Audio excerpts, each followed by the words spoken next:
আসসালামু আলাইকুম সবাই। এটা হচ্ছে সকালবেলা চট্টগ্রামের সকাল বলতে সকাল 9টা। আমার হাজব্যান্ড অফিসে চলে গেছে। তো সকাল থেকেই আমি যখনই দেখছি যে আজকে প্রচণ্ড রোদ, আর একদমই সকাল থেকে রোদ, তো তখন থেকেই খেয়াল হয়েছে যে আমার বাসায় যে মশলাগুলো আছে এগুলো আমি একটু রোদে দেব, আর রান্নাও করতে হবে দুপুরবেলা। তো সব কিছু মিলে ভাবলাম যে রান্না করে ফেলি। তো ফ্রিজটাও একটু পরিষ্কার করে রাখছি, কারণ আমার হাজব্যান্ড বাজার নিয়ে আসছিলো, তো সব কিছু রেখে এগুলো একটু পরিষ্কার করলাম।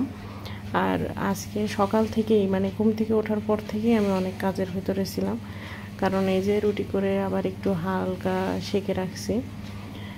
তো এইগুলো কাজ করে আমার মশলাগুলো আগে রেডি করে রাখলাম, যাতে রান্না শেষ করে গোসল দিয়ে আমি ছাদে যেতে পারি। আর মশলা দেওয়ার পরে ছাদে বসে থাকা লাগবে, কারণ পাখি আছে, সব কিছু মিলে আমি ভাবলাম যে এইগুলো আগে রেডি করে রাখি, যাতে সময় কোনোভাবে নষ্ট না হয়।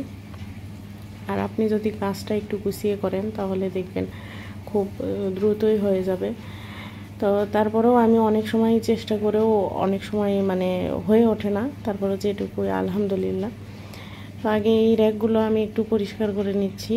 আর আলুগুলো এমন হয়েছে, এই আলুগুলো হচ্ছে আমার বাসা থেকে নিয়ে আসা, আমার মামার জমির, আমার মামাই দিছে। 3 ধরনের, বড়, মাঝারি আর একদম ছোট।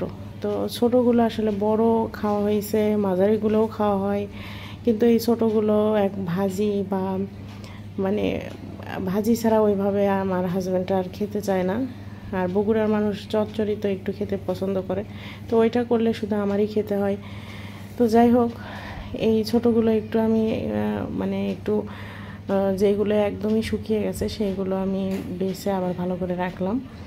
রেখে আমি যেহেতু গোসল করব, তো গোসল করার আগে ফেস প্যাক দিলাম একটু, তারপরে গোসলটা সেরে নিয়ে তারপরে ছাদে গেছি। আসলে যত কাজই করেন না কেন, কাজ কখনোই শেষ হবে না, কাজ থাকবেই। এর মধ্যে আপনাকে একটু সময় দিতে হবে, নিজেকে একটু সময় দিতে হবে।